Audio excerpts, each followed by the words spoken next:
سلام كورات تختتلتي كورال ميديا كمي قنيو سلام كتلو نات التسفنا كابز قنخمو ناس رح وهبل ناس دد قرچوچون قرب اوص ابيلو نغصكم قرب فشخن اقوم صصن زبلو زغرم وسجين طيان حقታት ገለ ክፍለ ሃገራት አሜሪካን ካልኦት ሃገራትን ሒዝና አልኩም መጽና አለና ሰሞው ዳታ ዝመደልና ምሳና ክጽልሑ ንዕድም ወዲ ሰብ ማህበራዊ እንሳይ ከማ ባህላ ግሪኻዊ ፍላስፋ አርስቶትል بزي كازي محبراونت ግና ወዲ ሰብ ካብ እንሳ ዝፈልዮ ነቲ አመንጉ ዘሎ ዝምድናታ ዝqይድን ዘማእዝን ሕግታት ንህላዎም እዩ زي كم اتهم بدلندي بحق ጫካን ሕግ ዓሳን ኢልና እንጽውዖም ዓብላልነት ናይቲ ዝሓየለ እንስሳ ዝረአየሉ ማለት እዩ ኣብ ዝተፈላለዩ ሃገራትን ኣህዛብን ዝተፈላለዩ ዓይነታት ሕግ እኳ እንተሃለዉ መብዛሕትኦም ግን ዓለምለኻዊ ተቐባልነት ዘለዎም ክብርታት ዝሕልው እዮም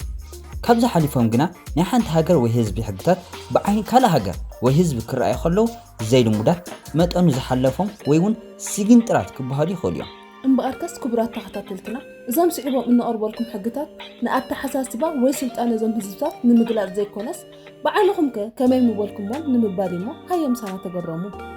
ቀዳማይ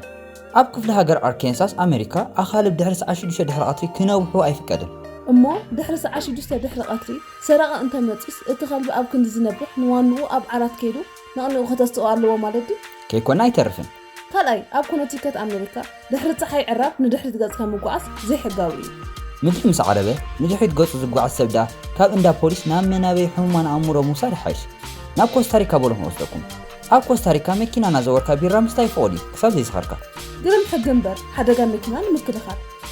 ናብ ዓዲ እንግሊዝ ምስ እንዛወር ከዓ ሓደ ዘገርም ሕጊ ንረክብ ኣብ ኣዳራሽ ባይቶ ዓዲ እንግሊዝ ማለት ሃውስ ኦፍ ፓርሊያመንት ምማት ብሕጊ ይሕደት እዩ ዋ ነዚ ሕጊ ዝተሓሰ መዋት ዳ ቤነ ሕጊ ተረኻኽበሉ ንሱ ጥራይ ዘይኮነ ቦታ ዕለት መርጽካ ዶ ይምወት ኮይኑ ኣብ ሃዋይ ኣሜሪካ ዝኾነ ነባር ዛደስያታዊት ክፍለ ሃገር ጃልባ ብዘይምውናኑ ክቕፃዕ ይኽእል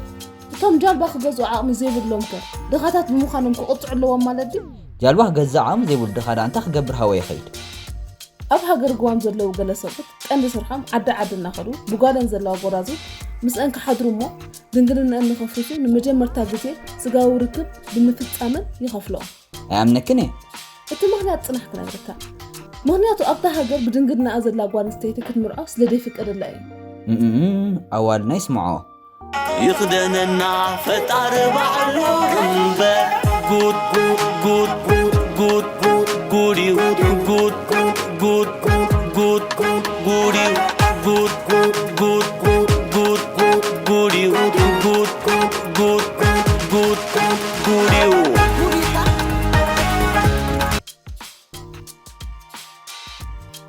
ኣብ ቺካጎ ኣሜሪካ ኣብ ዝቃጸል ዘሎ ቦታ ኾንካ ምግቢ ምብላዕ ብሕጊ ክልኩል እዩ ህይወት ዝበልዕ ቃጸልኦ እንከሎ ምግቢ ምብላዕ ከይረአየካ ድዩ ሜይን ኣሜሪካ ካብ ሓንቲ ኣባረራ ዘላ ነፋሪት ንግዳን ክትወፅእ ኣይፍቀድን ዋላ ኣብዚ ኣውርድን ኢልካ ይፍቀድን ኣየር ወለድ ተኾይንካ ዶ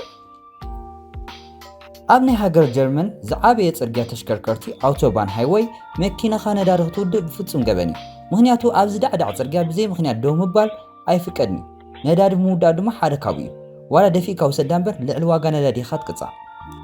ቴክሳስ ኣሜሪካ ኣብ ቀረባ እዋን ዝወፀ ፀረ ገበን ሕጊ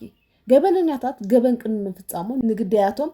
ኣብ ልዕሊኦም እንታይ ዓይነት ገበን ከም ዝፍጽሙሎም ዝገልጽ በቃል ይኹን ወይ ብጽሑፍ ናይ 24 ሰዓታት ምልክታ ወይ ከዓ መጠንቀቕታ ክሰደሎም የገድድ ገበን ምስ ተፈጸመ ከም ዝቐትሎ ነጊርዮ ነይረየ ናቱ ገበን ኢንቴልካስ ካብ ገበን ነጻ ትኸውን ማለት ድዩ ሜሪላንድ ኣሜሪካ ናብ ሲኔማ ኣንበሳ ሒዝካ ምኻድ ኩልኩል እዩ እዋ ናብ ሲኔማ ጥራይ እዩ ዘይፍቀድ ናብ ቤት ትምህርትኻ ሊባኖስ ሰቡት ምስ እንስሳታት ስጋዊ ርግብ ክገብሩ ፍቁድ እዩ ግን እታ እንስሳ ኣንስተይቲ ክትኮን ኣለዋ ተባዕታይ ምስ ዝኸውን ግን ብሞት ዘቐፅዕ ገበን እዩ ይኽደነና ፈጣሪ ባዕሉ እምበር ጉድ ጉድ ጉድ ጉድ እዩ ጉድ ጉድ ጉድ ጉድ እዩ ጉድ ጉድ ጉድ ጉድ እዩ ጉድ ጉድ ጉድ ጉድ እዩ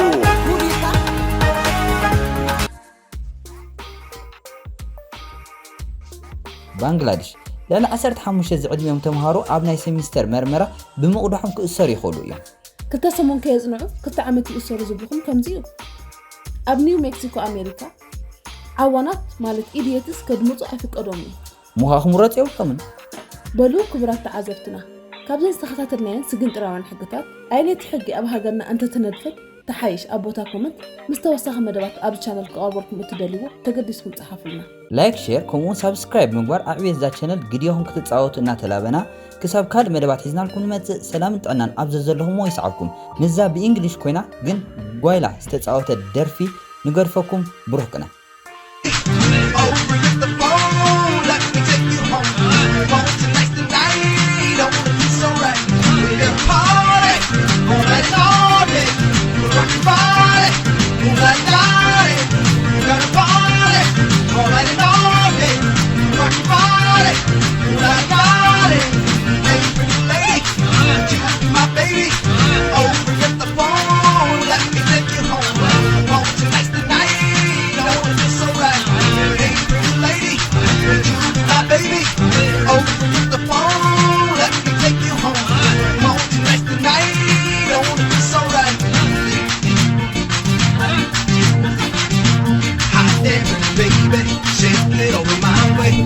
your curves and lines, say you're gonna be blown mine. Tell your friend goodbye, tell her you got her right. You ain't going home tonight. Hot damn baby, shake it over my way. Love your curves and lines, say you're gonna be blown mine. Tell your friend goodbye, tell her you got her right. You ain't going home tonight.